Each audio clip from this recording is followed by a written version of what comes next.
These master classes always seem to catch me by surprise. A few months ago, I had signed up for a master class choosing the date. I didn't look at the topic.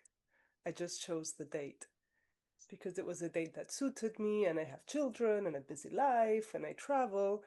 So of course it seemed to make sense to choose by date and not by topic. And then when I actually read the topic a week before the class, my first impulse was to back off and say, no, I can't talk about this, which was you don't need an external master forever.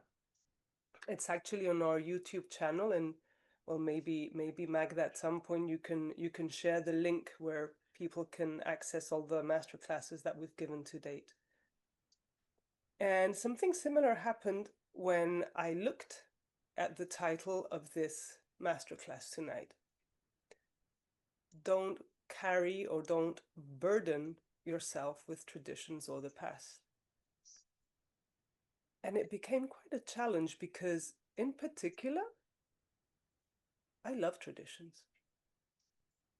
So I'm still the kind of person that loves Christmas and Valentine's and all these cheesy things that you'd say, oh, but now at least I've got the excuse of the kids. But in all honesty, there's something that I find deeply beautiful and reassuring and connective about traditions. And even the past. I have a little bit of, a nostalgic attachment to things that have been.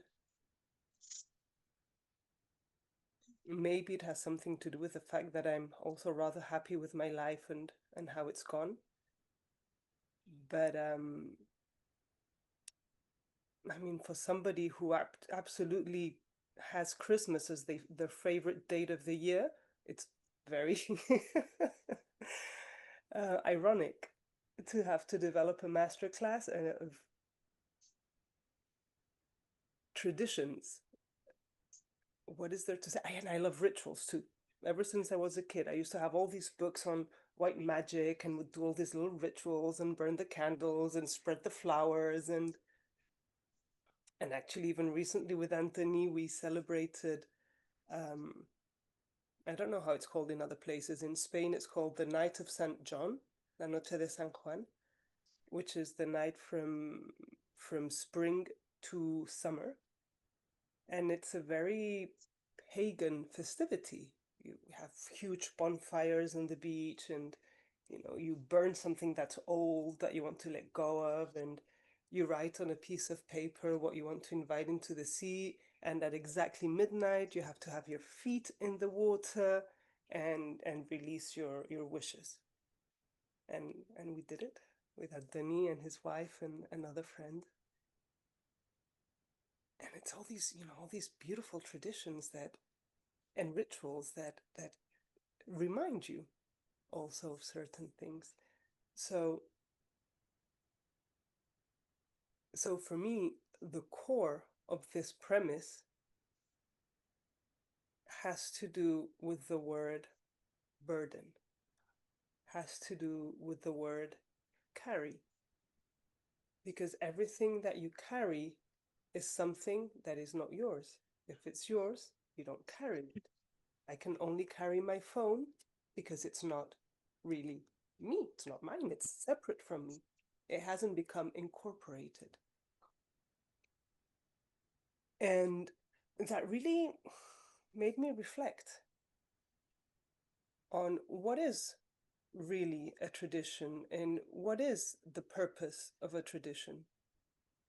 Is it to keep you anchored, attached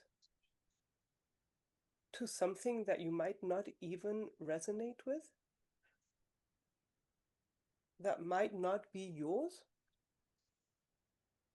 but that simply through identification, through a mechanism, an automatism, you repeat? And if so, what for?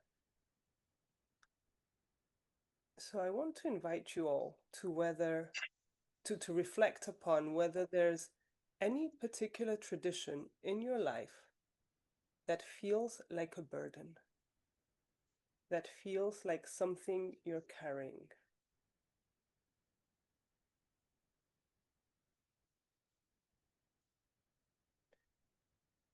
You may even want to write it down. There's a certain power in writing things down.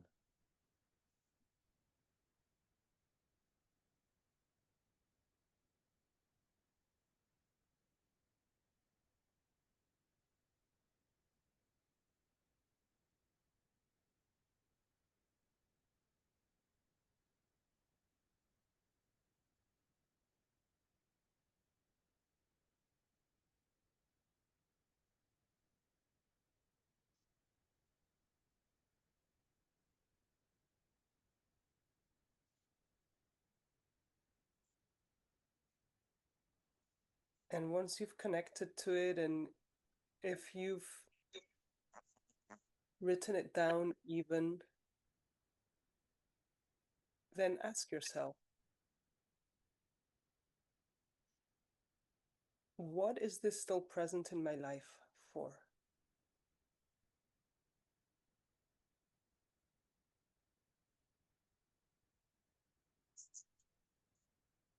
What is the purpose?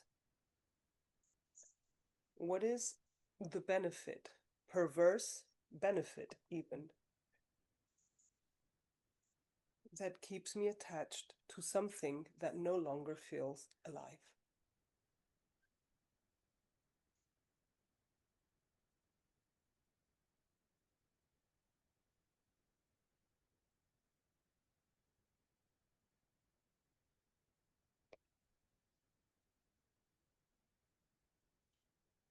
Does it allow me to stay in some form of comfort zone where I don't have to take the risk of exploring my own creativity?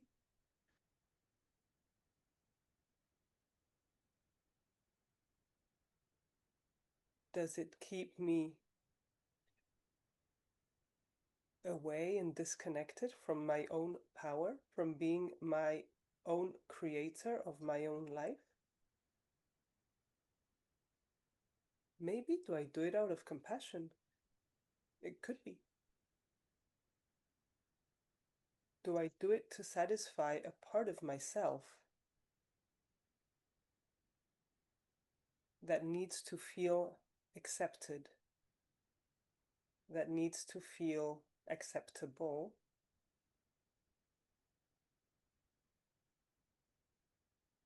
that needs to feel within the box?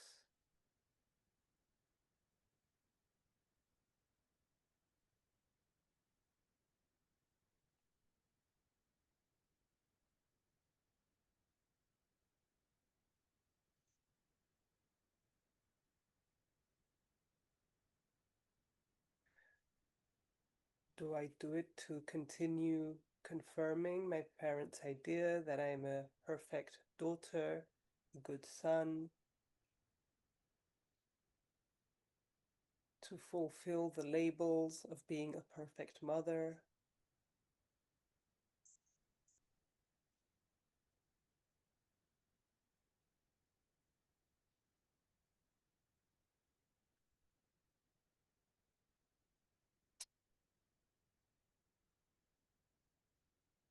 Sometimes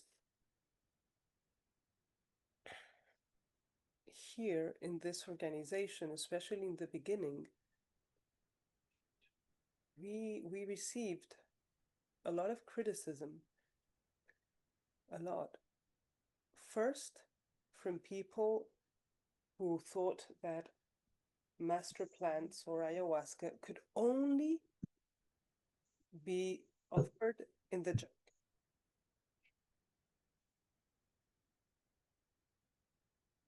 that it was a lack of respect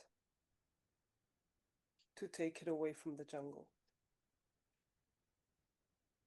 that only shamans could give it, that it could never, ever be combined with any kind of therapy, because it was a therapy in itself.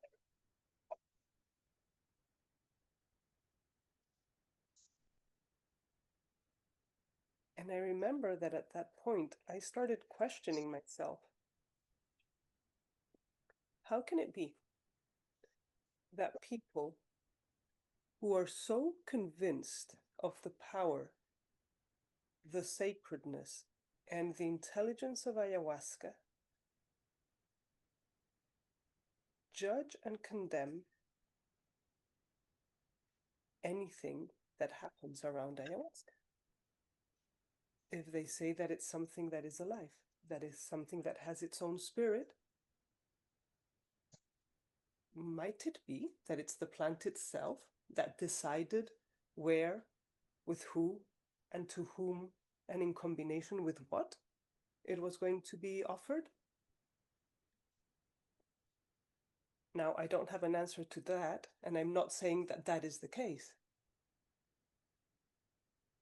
But if we come so attached to a certain way, to a certain tradition of doing things, are we allowing for evolution to even be an option?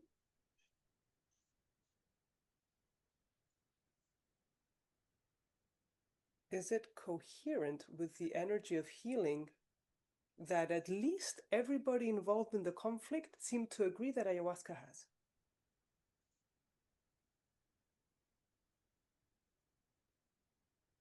And if ayahuasca, for example, is more than just a plant and it really has its own spirit, isn't it leaving the jungle by its own decision? Maybe in recognition and out of compassion to the good it can do in the Western world? By inherent necessity in a different context than in the jungle, where the needs, the challenges, the obstacles, and the issues are completely different.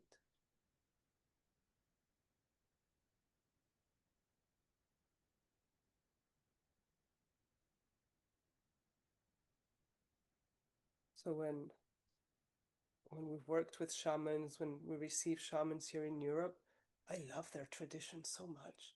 The feathers, the painting of the face, how they use the music, how they use the waida, how they use everything.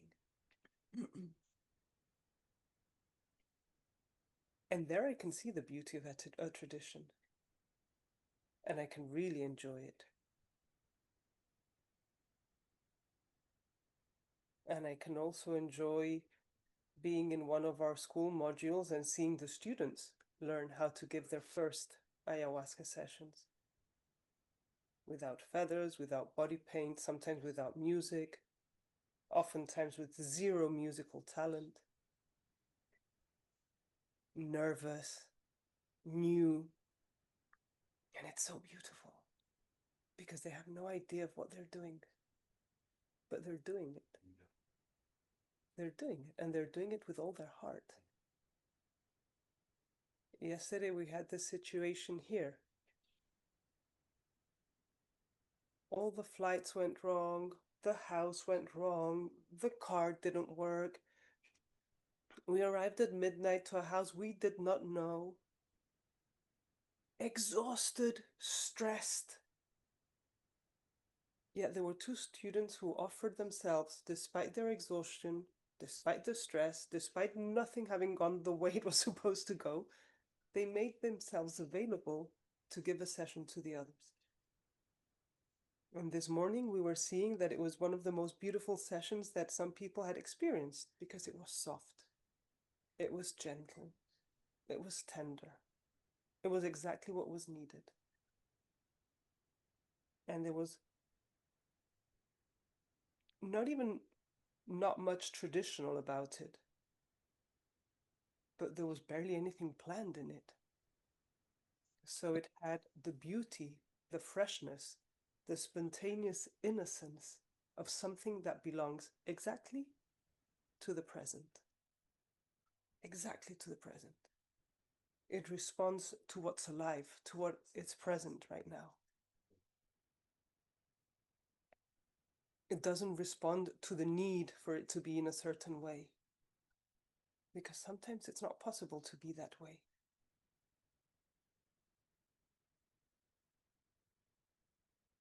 And another word that's very often used in this spiritual healing, personal development word that is another word that's used is surrender.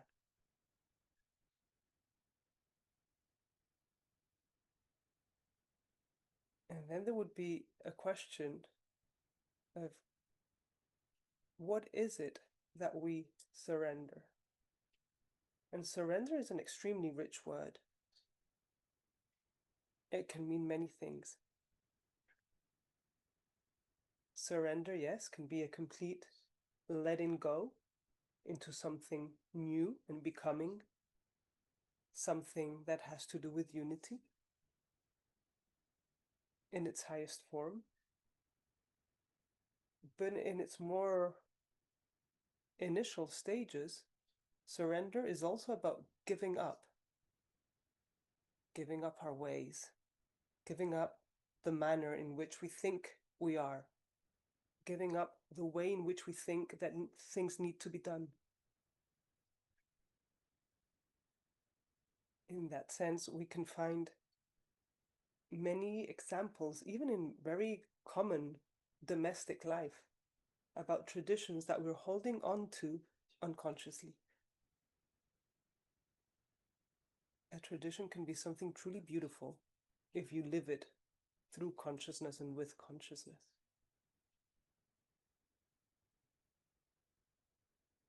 But if consciousness, if purpose, if intention, if enjoyment, if pleasure has gone out of following that tradition, then are we still talking about consciousness? Or are we talking about unconscious attachment? And if we're talking about attachment, can we really be talking about surrender?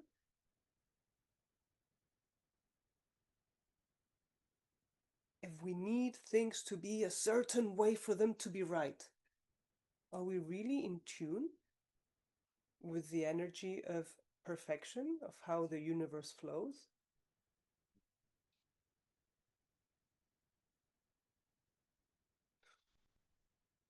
In systemic therapy, which is a form of family constellation, which, if anybody isn't familiar with it, studies the way in which family systems operate. Yes? And you can see in this therapy how things are passed on through the family system generation after generation after generation unconsciously out of a loyal attachment that is absolutely unconscious. It's not on purpose. And they've even been able to trace certain sicknesses that are recurrent in family systems that are called genetic, but they become genetic because the body follows unconditionally the energy that is imprinted upon it. So if there is an imprint of, for example, breast cancer, or women that continuously miscarry, it has been found in family constellations that there is an unconscious loyalty to all the women who have suffered the same thing, and that it is another way of saying that there is an unconscious following of a tradition, unspoken, silent, unseen, but very much alive, energetically, in the family system, and in your cellular memory. And part of the healing process in family constellations comes from breaking up with that, cutting the cord to that unconscious following of patterns.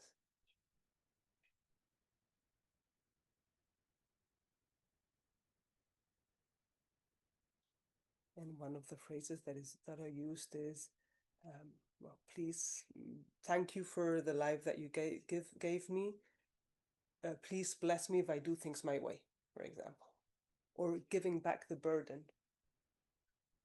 This is not mine. I have carried it for you out of loyalty, out of love, but this is not mine, and I give it back. And going back to the example of Christmas, which, as I said, for me is my favorite time of the year, I also recognize that at one time, I really didn't like it. I really didn't like it because I was probably around 18, 19, very early 20s. And it's true that at least in Spain, Christmas was a very family-oriented tradition. You had dinner at home with your family. You went to midnight mass at midnight. And then Christmas lunch. And everything happened at home. And at one point, when I was late teens, all of my friends started going out to bars, to clubs, to party on Christmas Eve. It became a party night. And for my mother, it was unacceptable. I remember she actually asked me once, but don't your friends have parents or families? Well, times have changed. Before there were no clubs that were open on Christmas Eve after midnight. Now they're open. It doesn't mean that Christmas is not still a beautiful family, friends, warm-oriented tradition and day. It just means that the form, the way, the manner it is enjoyed is different. And if you become so attached to the way it used to be traditionally, that you're no longer recognizing the evolution, the change, the openness, you're denying yourself the possibility of enjoying it. And today, in the two workshops that we had this morning here in the school, we actually spoke about the interconnection between transformation and enjoyment. And how even this can be a confronting pattern to those who have somehow imprinted or believe that transformation, evolution, healing is something dense, it's heavy, it's difficult, you suffer, you cry. Well, sometimes you don't. Sometimes it's not like that. Maybe it becomes dense when you become attached to the way it has to be.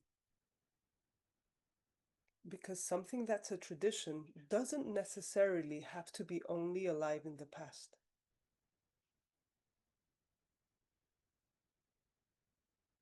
When something is only alive in the past, when it doesn't allow the future in, not only is it dead,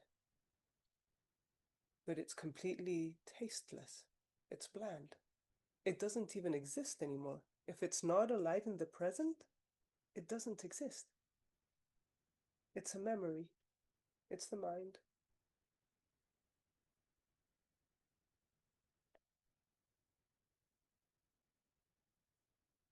But this does not mean that the past doesn't have a place. The past has a place, and it only has one place. And the only place for the past is in the past. And you can learn a lot from the past when you're standing in the present and looking back. But it's not a place to return to. The mind loves the past because the mind is like a perfect computer with a perfectly running program that can only live and relive the past. It can only know the past. And the mind loves to know. It wants to know. Because knowing for the mind is controlling, is being safe for the mind. For the mind.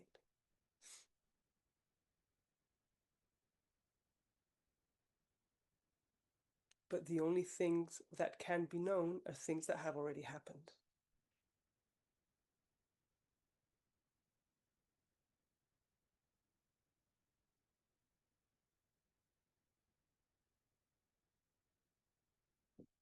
a tip or a hint of how your own life process is evolving is how comfortable you start being with uncertainty, with not knowing.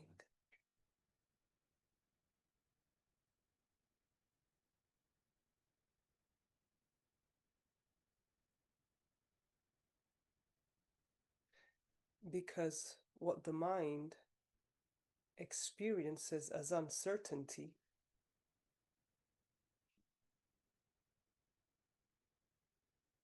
becomes trust for the heart, for your soul.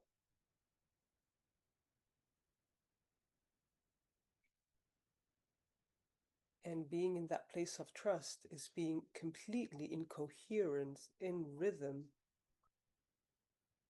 with, with the symphony of life itself.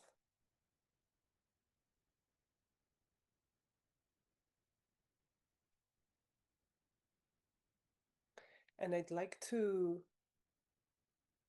read a short story that some of you may be familiar with. It's the story of the Sankofa bird. And it's a story that it's an African story.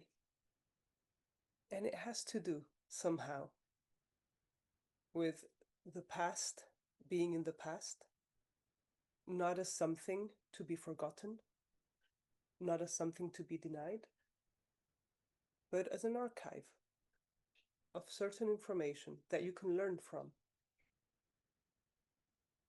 without using it to define the future. Simply to learn. And I'm going to read it because I want to make sure to get it right.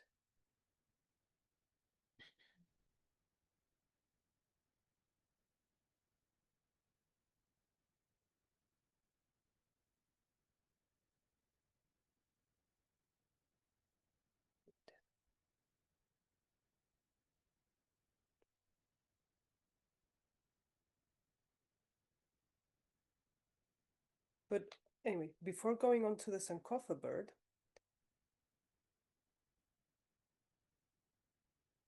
I just want to invite you once more to contemplate in this journey that we're making to the present,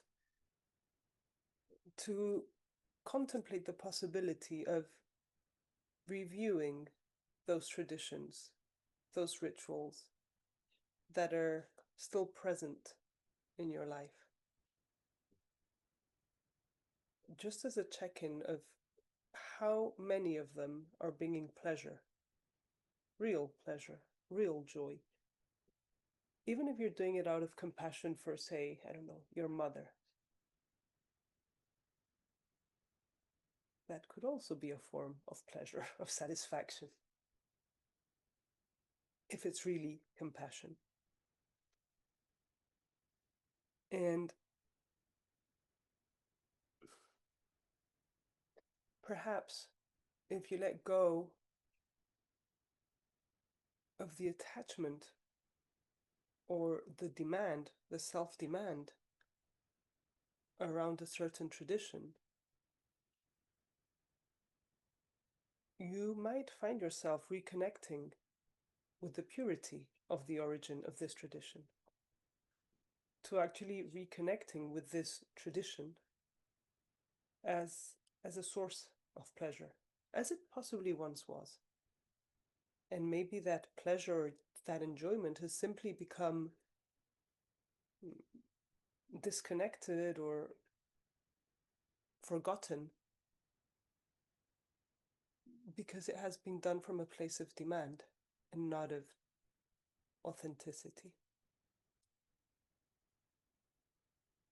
So my encouragement is,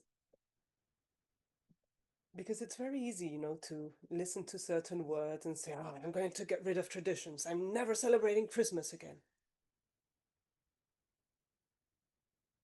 But every single one of the 14 premises always has the same common denominator. It's an invitation to you to go back to yourself. So no, it's not about pointing a finger at the tradition, at the ritual, at the past. It's about turning always that finger inside and saying, does this still belong to me? Am I still following it because I want to, or just has it become a mechanism? The invitation is always to inquire inside of you, to experiment, to experience yourself, to discover yourself. And maybe in that discovery, you actually realize that you truly love Christmas. That Christmas was never the problem. That maybe the problem, the day that you started hating Christmas, was because there was a certain punishment forced in the middle. It was because there was a certain demand, but it wasn't about Christmas. About you allowing that demand to decide for you to allow that part of yourself that wants to be accepted, that wants to be acceptable, that wants to please, that wants to suffer. But it wasn't about Christmas. It was about what you were allowing. It was about the boundary that you were not establishing for yourself. It was about the voice that you were not speaking.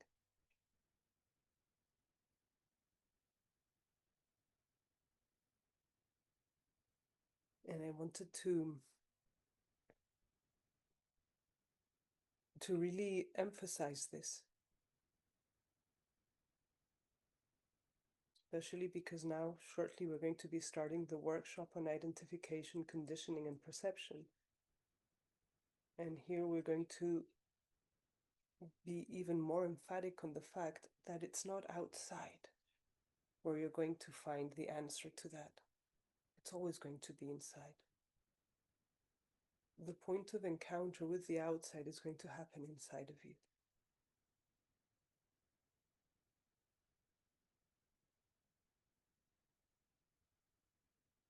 And inside, you might discover a new way of celebrating Christmas. And it might not be the traditional, or it might be exactly that. But this time it will be your own choice.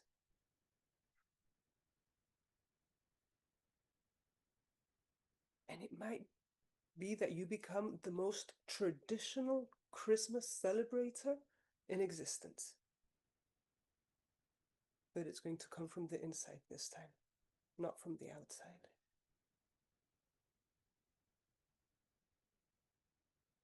And in that sense, looking at the past to see where the disconnection or the lack of enjoyment or the self-punishment or whatever it was began, that's when it's interesting to look at the past. Because that is the past that you're bringing into the present. Now I'm going to read the story about the Sankofa bird. And then we will open up a space for questions.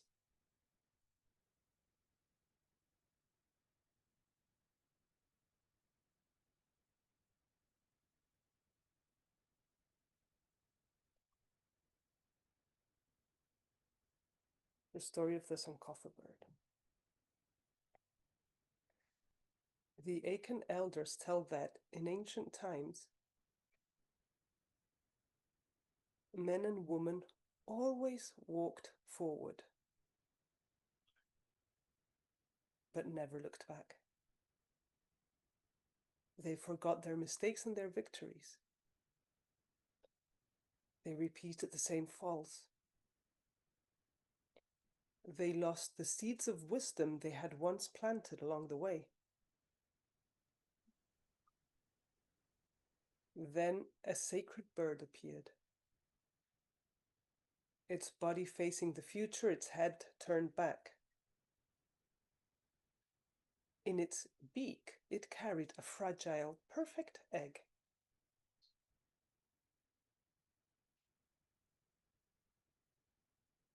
The bird spoke. Do not be afraid to look back.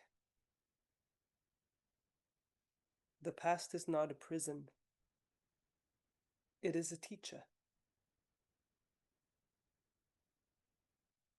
But listen well. Do not carry it all upon your back, for then you will not be able to fly. Take only with you the egg, the essence, the lesson, what nourishes you, what carries life inside. And with that, move on. Since then, the Akan people remember the name of this bird, the Sankofa bird. An eternal reminder that to walk lightly into the future, we must sometimes return and retrieve what is worth keeping, and let the rest go with the wind.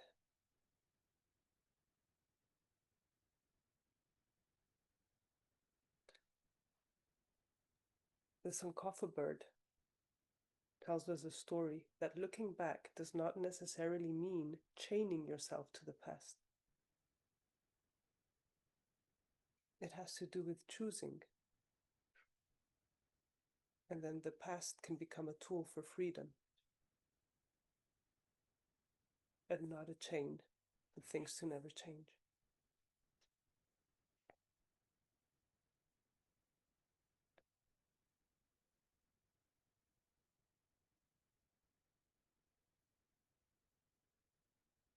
Sometimes,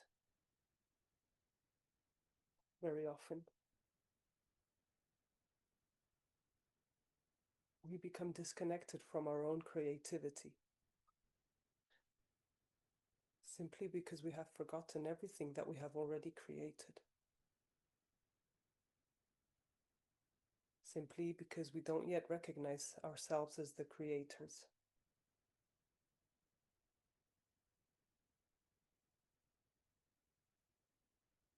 Because in a misunderstanding of what it is to engage in a process of self-discovery, of personal development, of inner evolution, of healing,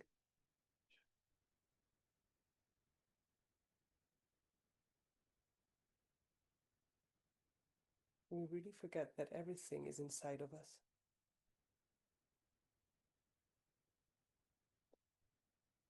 And that's when it becomes very precious to be able to remember everything that we have already created.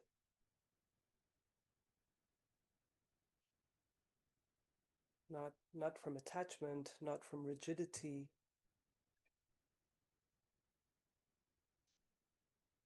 but simply with a pure gaze towards that past, this present, trusting the future that's coming towards us.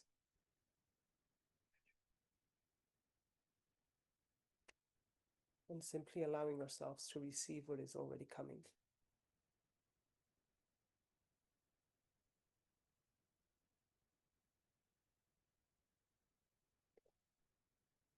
And maybe now,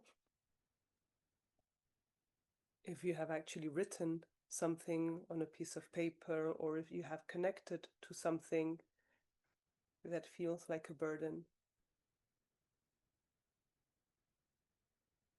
maybe you can look at it from a different place for a few seconds, or as long as you might need to, inside or outside. And you can make a choice about whether it's something that is alive or something that maybe it's time to let go of.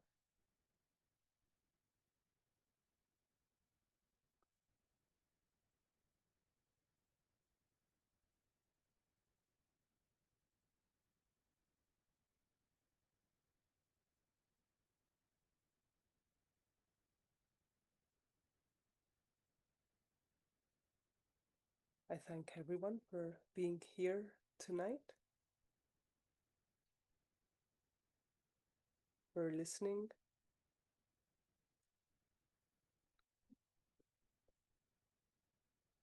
Listening also has to do with allowing something from the outside to enter.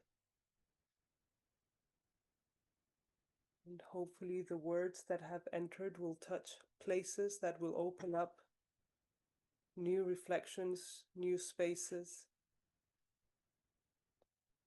a new way of looking at certain things.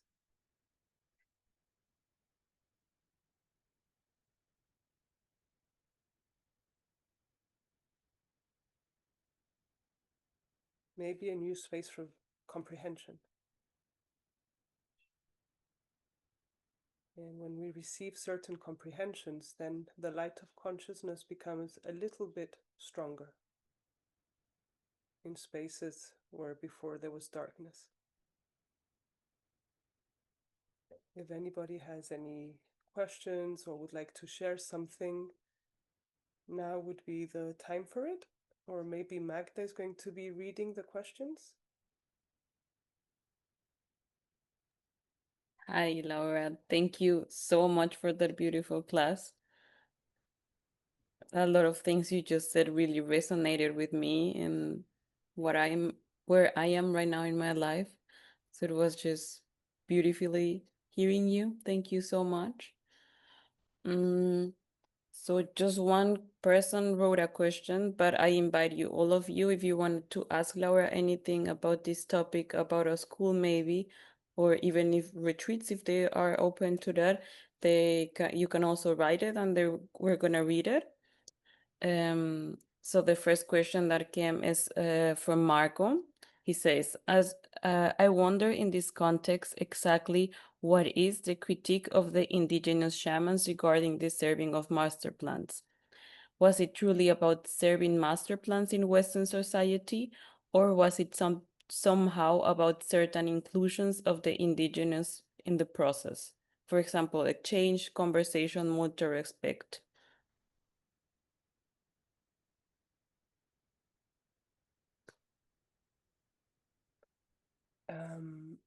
In some cases, but it wasn't only the shamans who were criticizing. That to say, and not all of them either. Yeah. I mean, I even had a school friend from when we grew up together, who wrote to me once on Facebook very early on. I've seen her since, and it has shifted, but in that moment, she was completely outraged that we were serving sacred medicine without being indigenous shamans, but sincerely outraged. I mean, she hadn't spoken to me in 15 years, and she wrote me just to say that. She was quite outraged.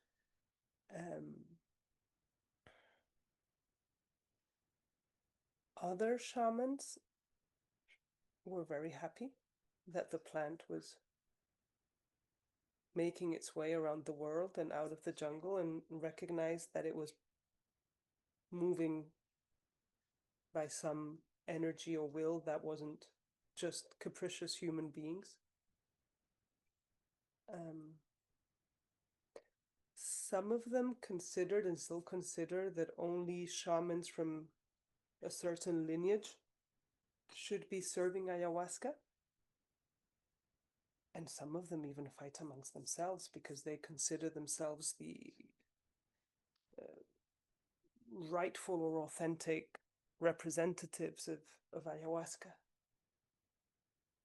I don't know if it's compatible that a plant that somehow symbolizes freedom can be claimed to be owned by a certain lineage, or if there are other sorts of power struggles set in place that we don't know about. But the critique was a little bit around that it wasn't served by authentic shamans, or that it wasn't following very strict rituals.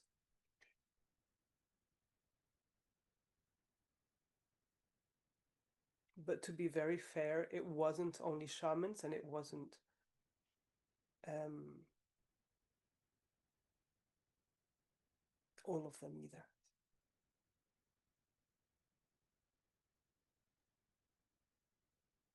I think it's really interesting how you put it into words and also how it is when we do our retreats, because the plant is, like you said, like freedom, like really connecting with something.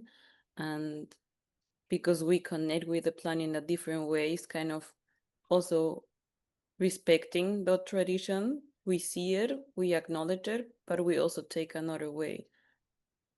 So it's like really connected to all the class you just gave. Mm. Hmm. We don't have any more questions here, but maybe you can ask the students. Probably someone has a question there.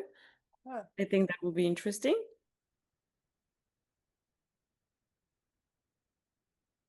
they don't seem to have many questions. Yep.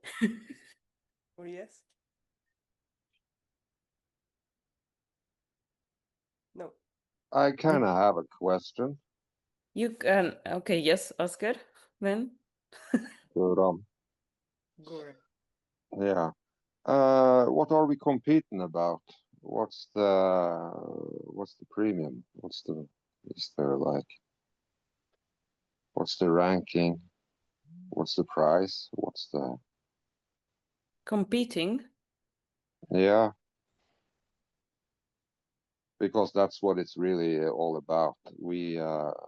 Due to any society, humankind, constantly evaluates each other, thus also naturally judge each other.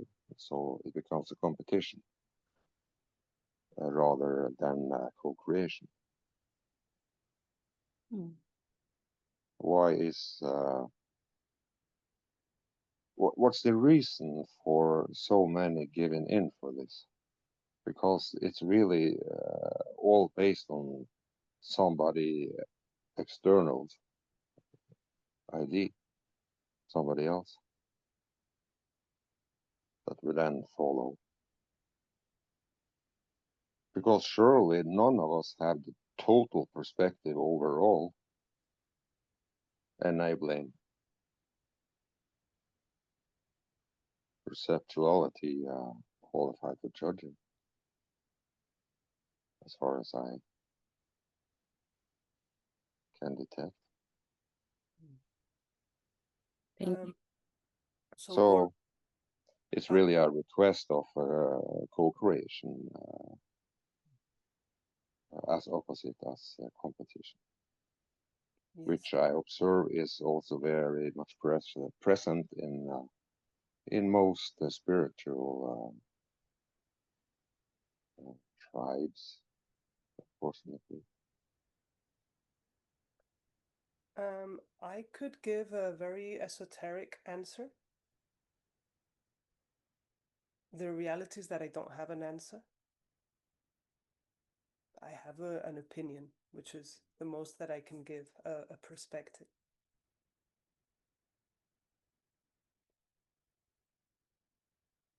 But my perspective is not esoteric, by the way. My viewpoint, my perspective, it's that it's a misunderstanding. It's not a competition. And it's a misunderstanding because there might be this idea that there is, in fact, a competition between acceptance and rejection, between light and darkness, between consciousness and unconsciousness.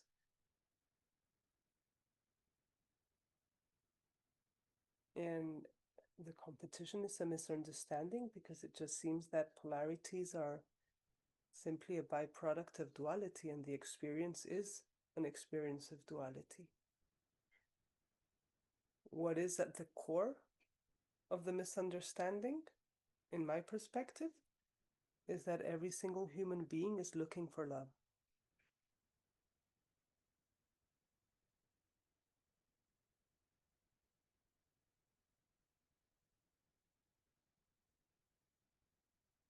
And perhaps they think that they have to compete for love.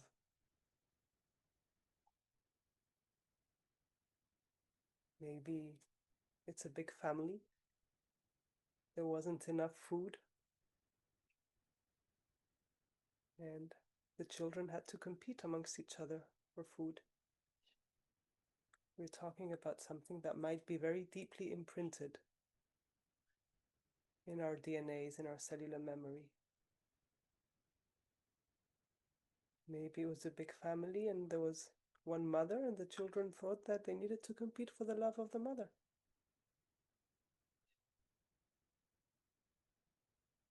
It's still just a misunderstanding, in my perspective. Well, thank you. I think that was a beautiful perspective. But I'd like also to address the verbal language we use, because words, there's energy in them, and they have meanings. And I personally don't like the term misunderstanding, not even understanding, because it implies a rank, kind of, and misunderstand implies that mistresses should submit to masculinity of some kind. It implies that. It resides in the terms. So I just want to. Okay. This is Okay. just an appeal to be cautious about the words used also. Okay. Thank you. Thank you, Goran. So we have another question is, how do you recognize that someone is ready to serve ayahuasca?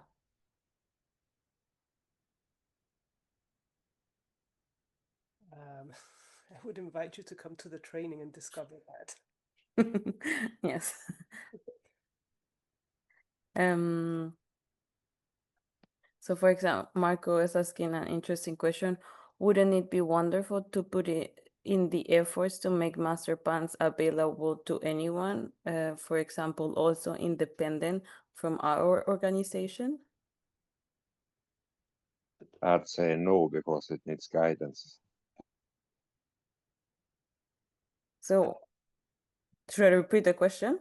Yes, because I'm not sure I understand it. Because Wouldn't it be wonderful to put the efforts to make master plans available to everyone, also independent of inner discovery? but they're already available to everybody. I mean, it's not something that inner discovery or inner mastery or anybody owns.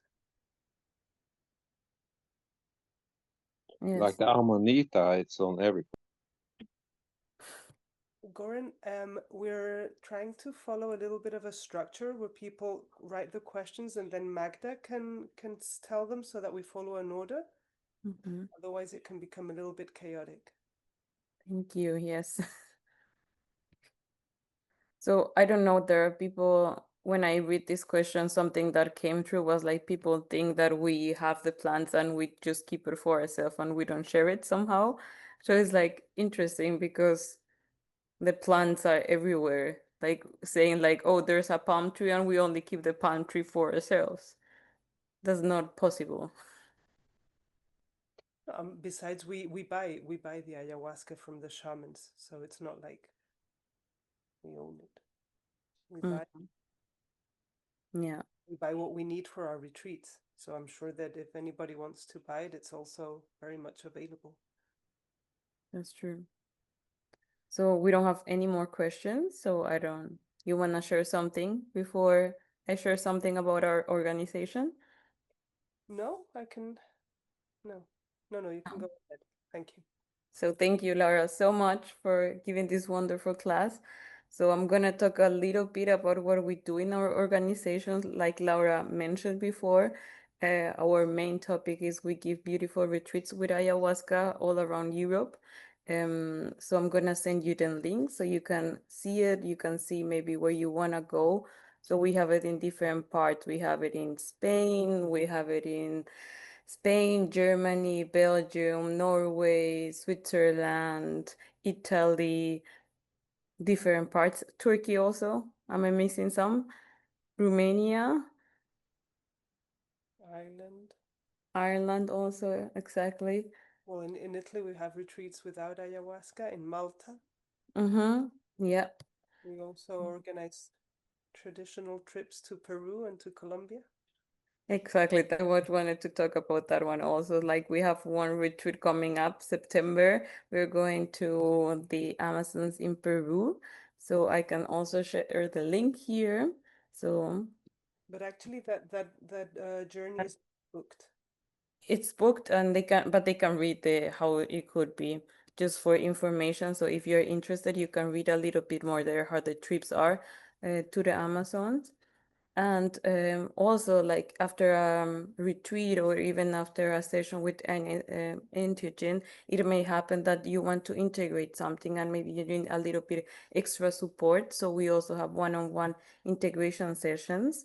So you can read there maybe something that you're interested. And these integration sessions are with our integrators. Laura is one of our main integrators. Then we have also Farah. Farah is more for the health care, but we also have Anthony, Amar, and many others. So if you're interested in there, you're more than welcome just to come and see how it feels for you and book one of our sessions. And also, if you are struggling with something in your body and you don't know if maybe a master plan could help you, or if something is there that is not completely, that is really in your body and you don't know how to keep going, or you already tried different treatments, we also have a health consultation with Farah and Mauricio. They are doctors who also specialize in master plans. So you can also talk to them, see how they can support you and how the master plans can support you. So I'm also going to share here the link so you can read a little bit more about that one. And that's it. And we also have wonderful master classes every 2 weeks. With Laura was today, and next week is going to be with Farah. So Farah, you want to say hi? She's our beautiful doctor. So I'm really happy to see you in 2 weeks again on Wednesday. Hopefully that everything works out a little bit with all logistics and everything. It was a beautiful day yesterday. Um, so yes, that's all from my part. I'm gonna send all the ones that were here. You're gonna get a message from me per WhatsApp, and you are gonna get a little discount code for us for coming here. So thank you so much. I hope to see you soon. And if you have any questions, stay in contact. I'm really, really happy to hear from you. So have a wonderful week and a beautiful retreat And school module. and school motto. Yeah. Thank you. Thank you, Magda. Thank you, everybody, for joining, for being here. Hope to see as many of you as possible live sooner than later. Yes. Bye. Thank you. Thank you very much. Bye-bye. Bye bye.